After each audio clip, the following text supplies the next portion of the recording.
and that Oh, the nice. energy is different when You you're look nice. gifted something, right? So I had to do a little bit of hash pie in front of my kids to just say, listen, I'm going to meet with a YouTuber whose I like. fashion sense, I admire from a distance. And I said, okay, let me look a little bit pink. It's the end of the year. You always Thank look pink. you. You always Thank look you. pink. And, something that I saw on your page this week that, I wanted to ask you about. Are you there, Reni? Oh, I think it's a network glitch. Okay. Are you there? Okay. Hello, Reni. Oh,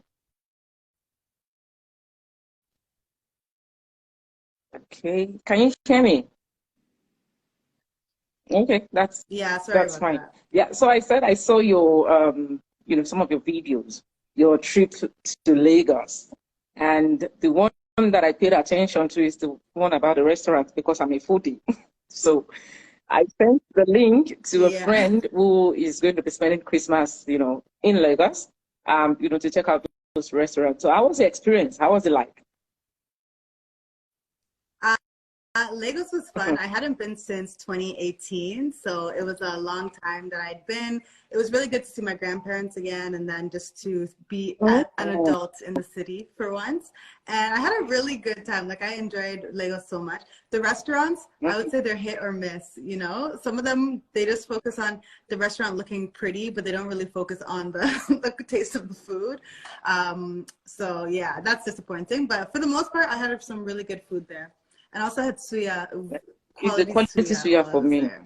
But I mean, from the trip, what really Yeah. stood out for you, apart from the food, just everything, what really stood out for you from your trip to Lagos? I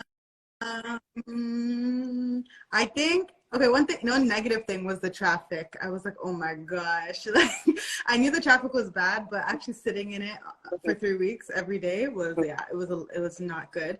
And then one positive thing would be just how kind all the people were there. Like I don't think Lagos is known for having like Canadians are known for being nice. Yeah, I don't think Lagos is known for that. But I met some really nice people there. So yeah, I had a really good time while I was Amazing. there. And sorry about the traffic situation. And, I gotta say, It just is to what sort it of is. like give our people, a pass, Nigerians are kind when they need to be kind. It's just that I always tell people Yeah, when you go back to yeah, Nigeria, from abroad, let's give them grace. The grace to understand that yeah, that sun can make you hard and toxic. The sun, the traffic, people commute every day, yeah. 3 hours, 4 hours on the road, and they have family. So, it's a lot sometimes, but I'm happy that you enjoyed your trip. And thank you for sharing that with me. So for those who are just Yes. joining, my name is Esther Ijewere. I am a journalist. I'm a writer. I write for the Guardian newspaper, Nigeria, and a couple of news platforms here in Canada. This show is called Get Talking with Esther. Is also available on YouTube. So if you are joining today, you're not able to follow us through to the end of the show, the recording is going to be available on YouTube. And my guest for today is no other than Reni Odetoyinbo. Reni is a content creator, a marketing consultant, a finance coach. I prefer to call her a coach. I know she's not pegged that title, but I watched a lot of her YouTube videos before the show. And sometimes it's the people who have that coaching spirit who don't even target, to their name. So Reni is a bit of a lot. And one thing that excites me about Reni, and one thing we're going to be talking about today, is how Reni was able to buy her first home in Canada at the age of 23, right? And I want everyone who is joining, young people, let me just say this, because sometimes when you hear success stories of other people, always take those stories as a way of you championing yourself into something better. Don't see it as competition. Don't see it as, oh, okay, so what? No, success is big deal. When somebody when somebody has a giant feat, let's always celebrate them. So Reni, thank you once again for coming on the show today. I'm really, really excited to be here. The topic for today is my financial freedom story. So it's a bit of story sharing today. Reni, the first question for you is, what does financial freedom mean to you? To me, financial freedom, and thank you for that introduction. That was really nice of you. Hi, everyone, by the way. So financial freedom to me means basically having enough money to cover my expenses without having to worry about anything. And ideally not having to work a job in order to make that money that covers my expenses month to month. For example, through investing in the stock market and getting passive income from there, I'll be able to cover all my expenses and not have to stress each month because, and not have to stress each month to cover them. So that's what financial freedom means. I'm not there yet, but I'm on the path. I mean, it doesn't matter if you're there yet. You are here now. And we love what we see. And, we're following through with the story. So, how did you get to that stage when you could tell yourself, I can say I have the strength of being a person who is financially free? At what point in your life? Well, I always say at what point in your life, right, did you say to yourself, yes, I can speak about the topic of financial freedom because I have attained that level of financial freedom? Well, I don't believe I've attained financial freedom yet. I think I'm still working towards true financial freedom, but I think I'm getting towards it. And the reason that I share my story is because my dad and mom started teaching me about financial literacy when I was just 4 years old. They started teaching me about investing in the stock market when I turned 18. I bought my first stocks when I was 18, and now I'm 26. So I've been investing for 8 years now, and it's allowed me to have a pretty soft life, comfortable life, be able to travel quite a bit. And it's not because I work any harder than anyone. It's just because I've been investing for longer than most people. So that's why I share about my journey online and hopefully inspire other people to do the same. Just to take you on what you said about sharing your journey, how has the reception been since you started sharing your financial freedom story? How has it been? It's actually been almost all positive, which is good. People are inspired by the fact that I am a Black woman living in Canada who's only 26 years old, and I'm doing something that they maybe didn't see themselves doing. So now they can see themselves in me and apply it to their own life. So I feel like most people have been pretty receptive. People have told me that they've purchased houses because they saw that I purchased a house. They've told me that they started investing in the stock market because I started investing in the stock market and different things like that. So that makes me really happy. And especially in Canada, as you know, there are Black people, not that many Black people here. So especially in the finance industry. So I feel like people can see themselves in me because I'm a Black woman in this industry. Thank you so much for sharing that. And to my next question, is having huge money in your account, considered financial freedom or being debt free? I think everyone defines financial freedom differently, but to me, financial freedom is being able to make the money that you have work for you. So it's good if you have money in your account, of course, nobody wants to see a low number in their account. But is that money actually making you more money? And that's how the rich people get richer, right? They take the money that they have and they don't just leave it in their savings account to grow 1% or 2% or even 3% a year. Instead, they invest that money into different things. So they can invest it into real estate, into stocks, into bonds, into ETFs, all of those different things. And then that will pay them way more than just that 3% that they could get in a savings account. So I would say you are on your path. If you have a lot of money in your bank account, that's great. No one's shaming you for that. But if you really want to achieve financial freedom so you don't have to work anymore, you can actually make your money start working for you. And amazing. I'm going to come back to that, or the part of making your money work for you. But first, you bought your first house at the age of 23. What is the story behind that great feat? Okay, so as I said, I started investing in the stock market when I turned 18 years old, and I was working a job at a shoe store at the time. I was making $9 an hour at the time, and my dad just told me every 2 weeks, start investing, start investing, start investing. So I did, and every 2 weeks I would buy different stocks of different companies. I purchased shares of Shopify back then when Shopify was around the $200 mark. And for all of university, I just kept buying shares of Shopify and other companies as well. And then when I graduated, I got my first full-time job working at one of the banks here in Canada. And then I was making real money, right? It wasn't much. I was making $53,000 a year, but like it was still way more than $9 an hour. So I was excited. And now I had even more money that I could invest in the stock market. So I kept doing that. And by, I think it was my second or third year working, my dad asked me, okay, how has your portfolio been doing? Like you've been investing for 5 years now. How has it been doing?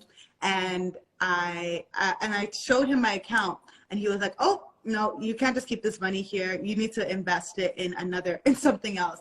And I was like, no, Dad, like I just like seeing all this money in my account. I don't really care to invest it. Like, let's leave it here. And my dad was like, no, I think it can do way better if you buy a property.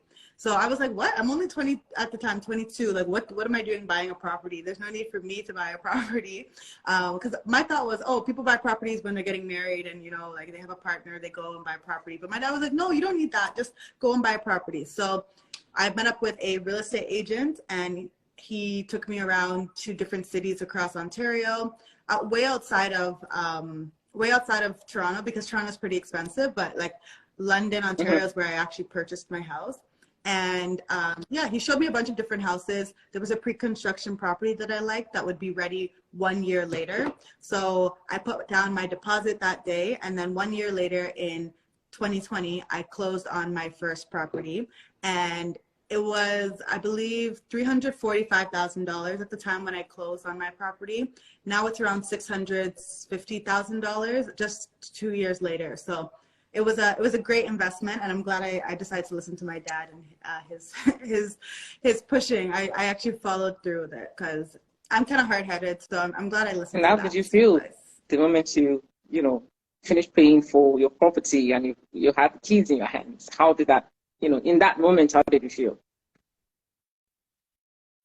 It felt pretty cool, honestly, but like I thought it was a lot of my friends were purchasing houses, so I didn't think it was like that big of a deal until I posted it on my Instagram page, and then people were like, whoa, what's going on? Like, how were you able to buy this house? And they're asking me lots of questions, right? So then when they started asking me all those questions, I was like, oh, do you want to know more about this? I can make a podcast, I can make a YouTube video, I can just post it on my stories if you all want to know how I bought the house. And then a lot of them asked me if I could create a YouTube channel. And that's how my YouTube channel actually started. So in May of 2020, I posted my first YouTube video, and 2.5 years later, I'm a full-time And YouTuber. I was going to come to that, right? So the next question, which is, for those who don't know, Reni is one of the top YouTubers in Canada, and one of the top, Black creators in Canada. So how were you, able to achieve that feat? I was just going to come to that question. Just quickly explain to us the dynamics of being shortlisted as a top creator. What does it entail? What did you do? Was it about your consistency, or your content, or your audience, or the information that you were passing week in, week out? Kindly, share with us. Okay, so I think you're referring to the YouTube Black program that the Black program. You shortlisted as one of the creators, right? The top, Black YouTube creators here in Canada. From what I read, we're 135 people, right? But you are one of the people here in Canada. So I'm saying that, what do you think what made you make that list? That's what I'm saying. Was it your content or your consistency? Okay, so for everyone who's listening, if you don't know what YouTube Black is, it's a program that Google or YouTube hosts, and they are invested in increasing the number of basically supporting the number of Black creators that are on the platform financially, and then with coaching and mentorship as well. So I started in 2020. The first year was only open to Americans, so I didn't have the option to apply. And then the second year I applied for YouTube Black 2021 because one of my followers actually sent it to me. She's not one of my good friends, but at the time we just followed each other on social media. She sent me the link, and I had 7,000 subscribers at the time. I wasn't really thinking that I'm going to get into the program at all. I was just like, well, I might as well apply. There's no harm in applying. And I applied, and they chose 135 people in North America, and I was chosen and there were four people or five people in Canada who were chosen, and I was one of those 5 people. And again, I only had 7,000 subscribers at the time, so that was like a big accomplishment for me. And I actually, just as you said, I asked my partner manager at YouTube, I said, why did you choose me out of all the people in the world who applied? Like, why was I chosen?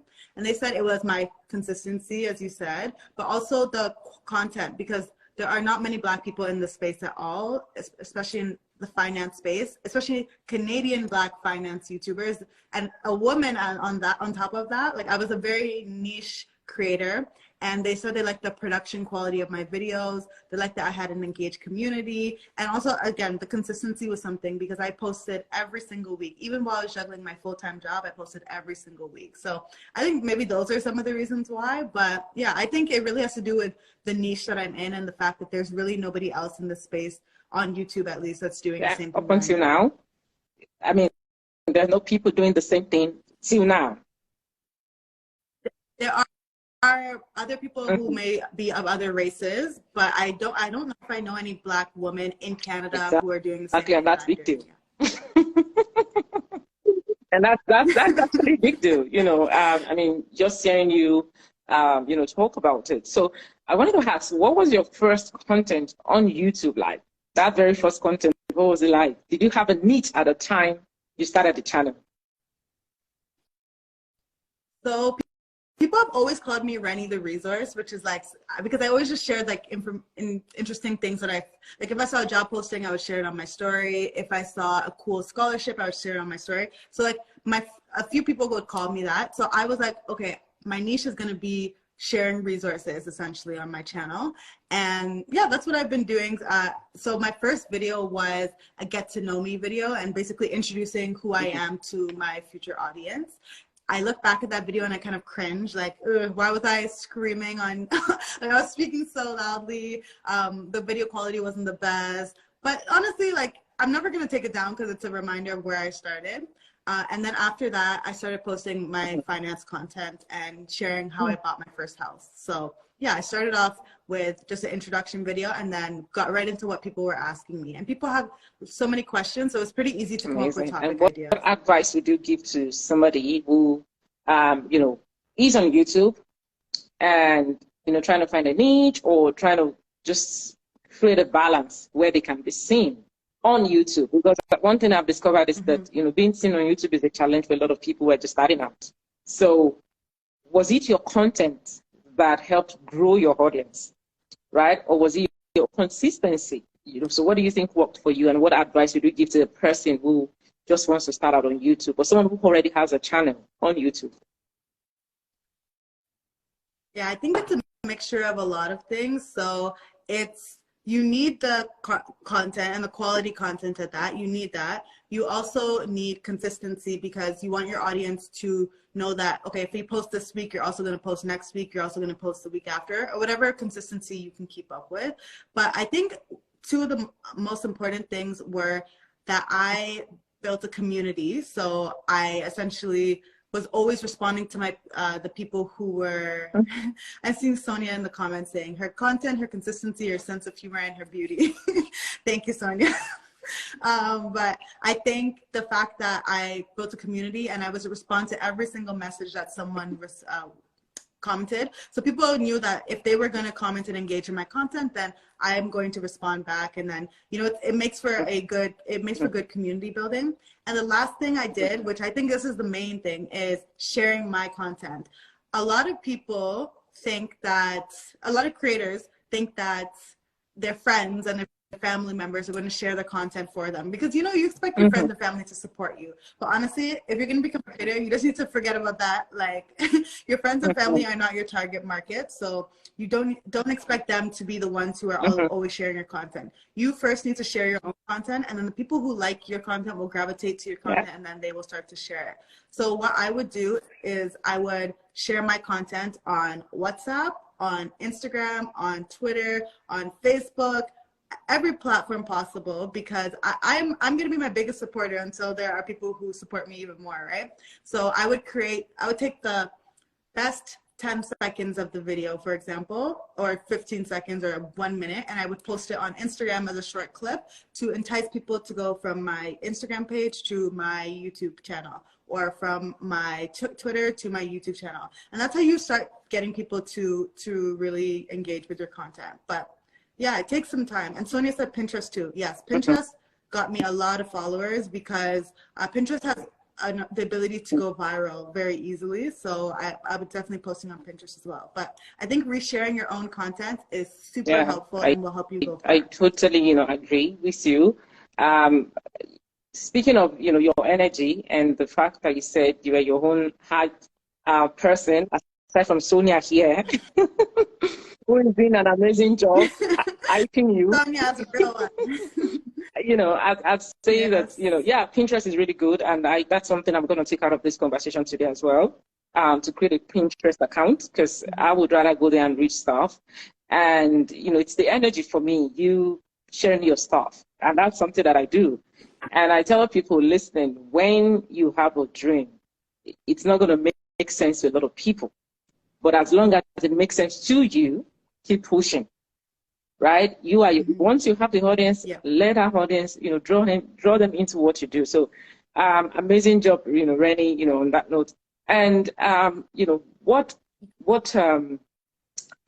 point, right, in your life as a young woman, did you sit down to realize that, you are like a mentor to a whole lot of young women, not just of your age, but a lot of women out there who look at you, perhaps draw strength from your story, right? So at what point did you realize, like, whoa, I'm an influencer.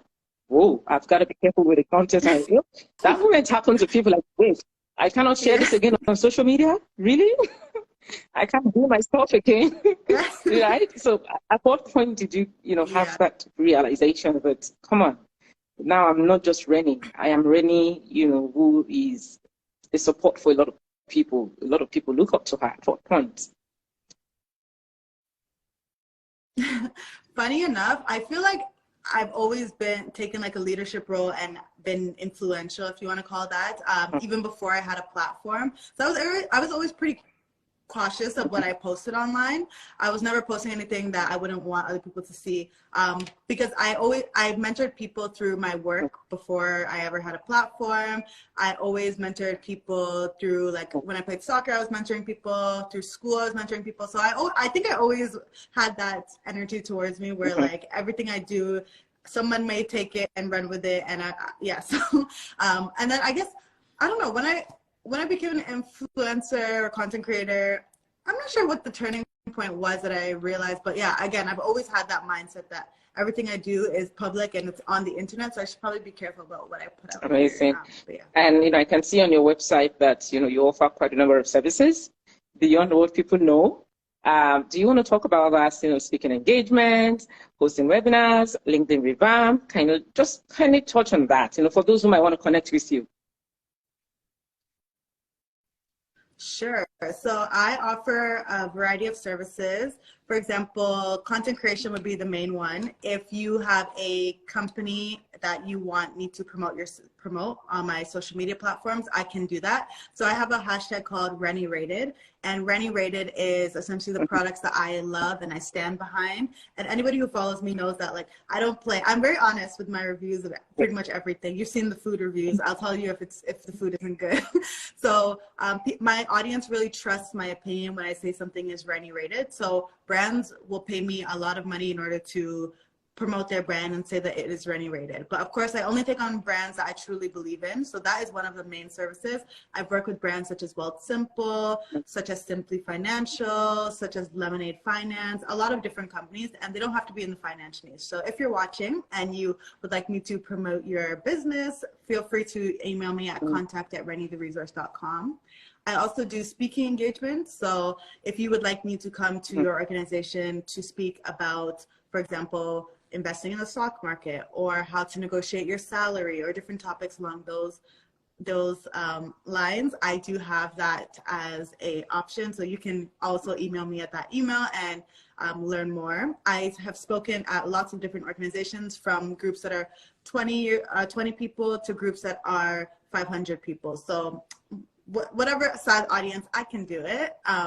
Also, as Sonia mentioned, I have savings plans that I provide to everyone. So I'll be releasing them in the next few days. And essentially, if you want to save between $1,000 and $50,000 next year, I have a plan that can help you get there. And alongside that, I also have an accountability group where I help people stay accountable to their goals. So if your goal is to save $5,000 this year, every 2 weeks, me and my moderators are going to check in on you and say, and you have to post proof essentially that you have invested the amount every 2 weeks, or if you've saved that amount every 2 weeks. So that is another thing, and I'll be posting on my story when registration is open. It'll be on Monday, so follow me if you're not following me yet.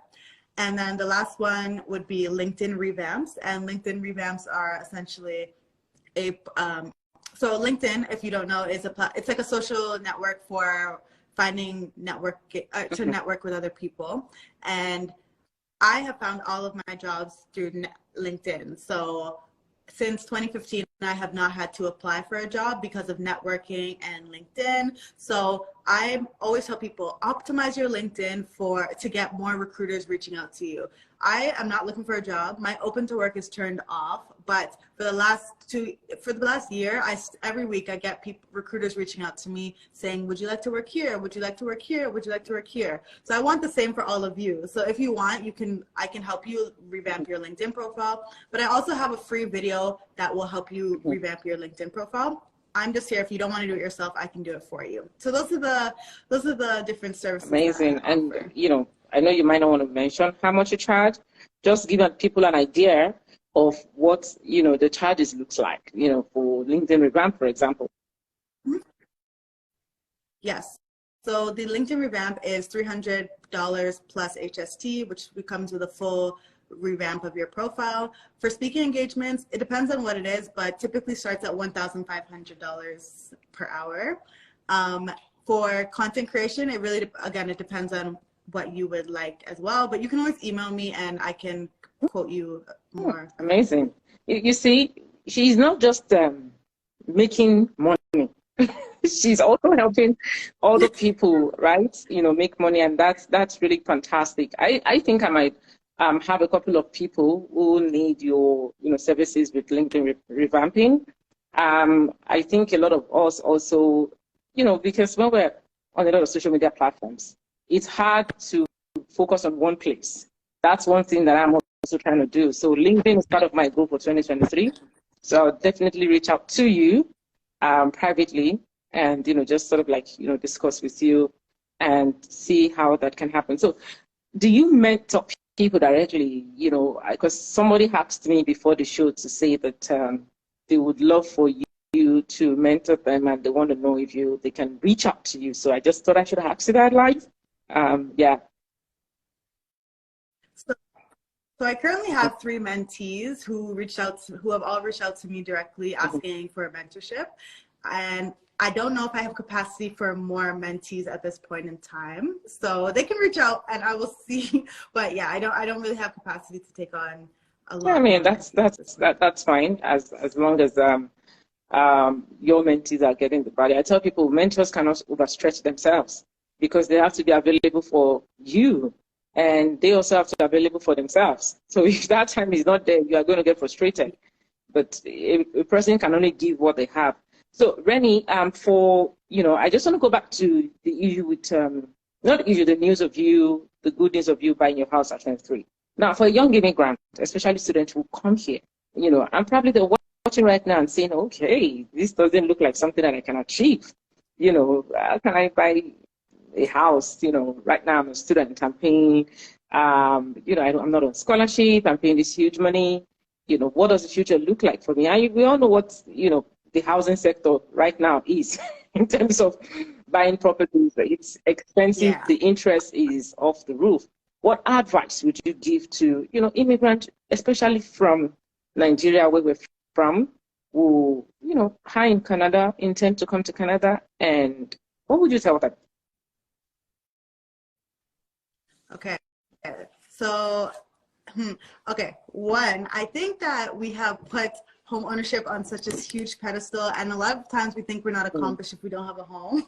But I want to debunk that myth and say that a home is not everything, and there are a lot of ways to invest your money that do not require owning a home. So that's one thing. But if that is your goal, then I would say start saving and investing for that goal from now. And also consider the place that you are going to purchase that home. So if you live in Ontario like me, you know that our market is something else. It's the average price, I don't know if it's around $800,000 or $900,000 that the average home is. So it's not often realistic for the average person. So you can also consider options like Calgary or different places in Alberta where the housing market is a lot more stable than ours and a lot more affordable, especially.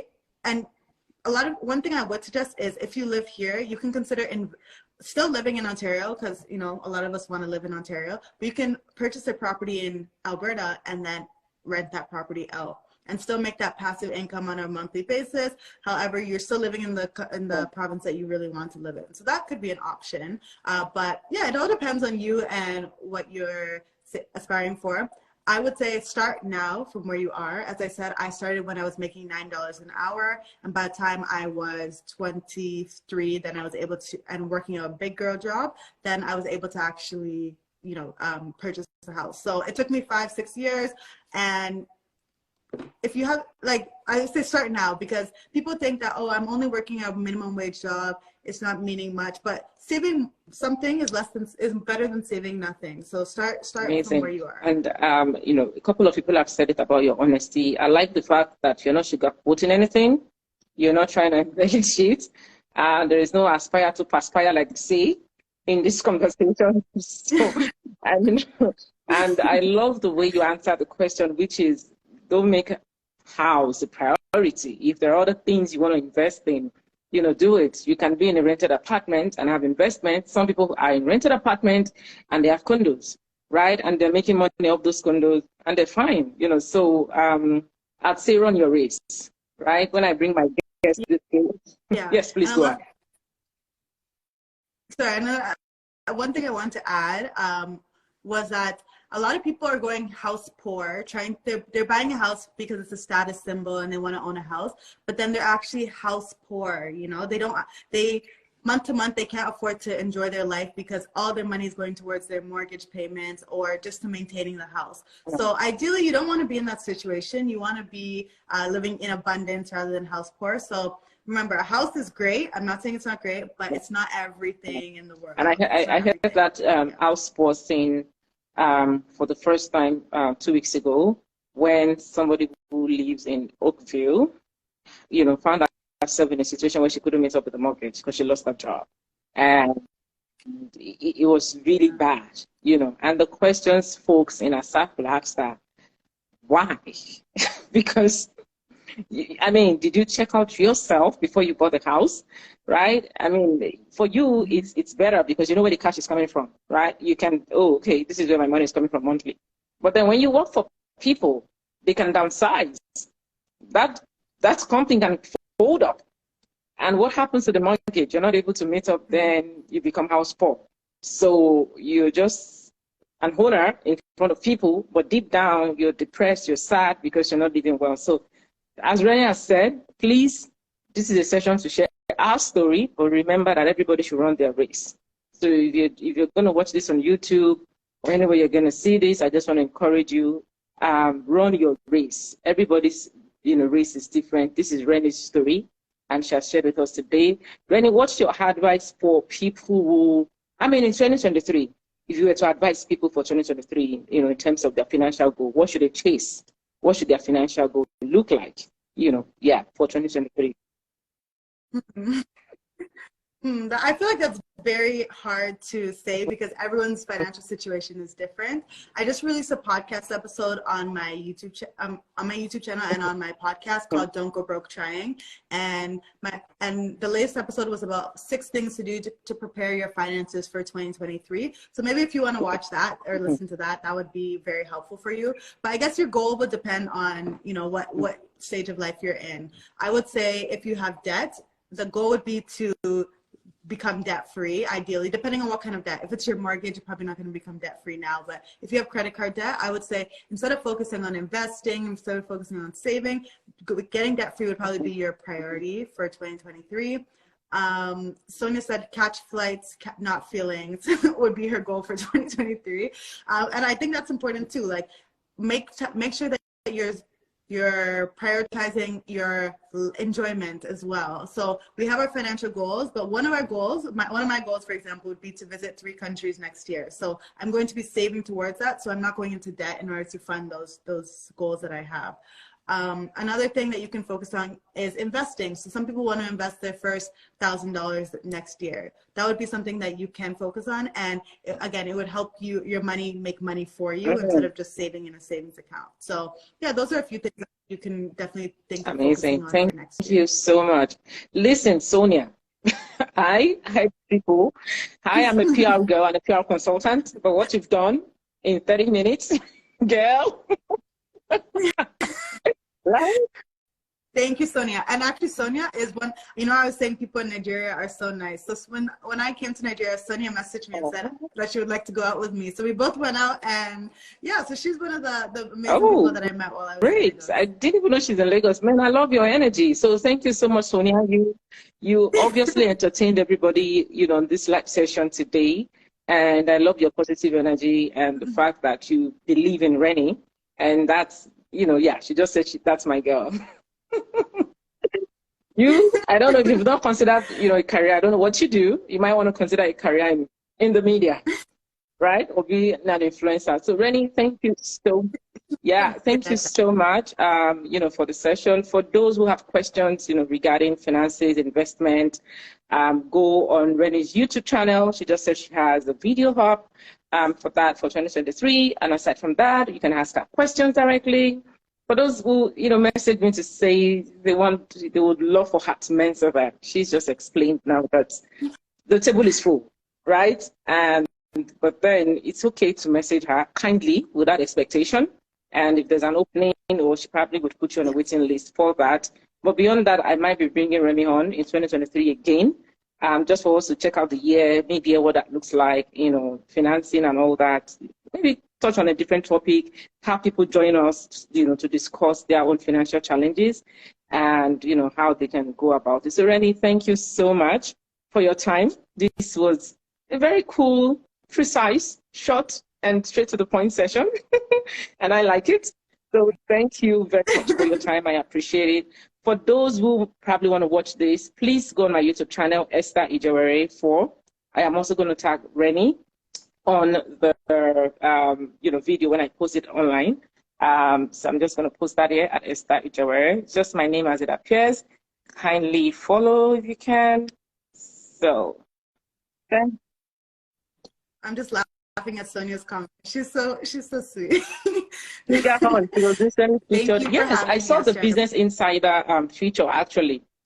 Believe me, I'm a media girl. I won't come on a live show without reading about my guest. So I did my digging deep, to know more about her. And Reni has done, I gotta say, as a PR consultant, you've done a good job with your PR. And I know most of that, came from your work. And you didn't have to force it. So thank you so much for the amazing job and for flying the flag high. As a Nigerian, I got to say, sorry, my apologies to our brothers, but I just have to say that. So thank you, Reni. Thank you, everyone, for joining. I do not take your time for granted, and I will see you next time on my show. And everyone, have a beautiful evening. Reni, have a good one. All right, everyone. Thank you.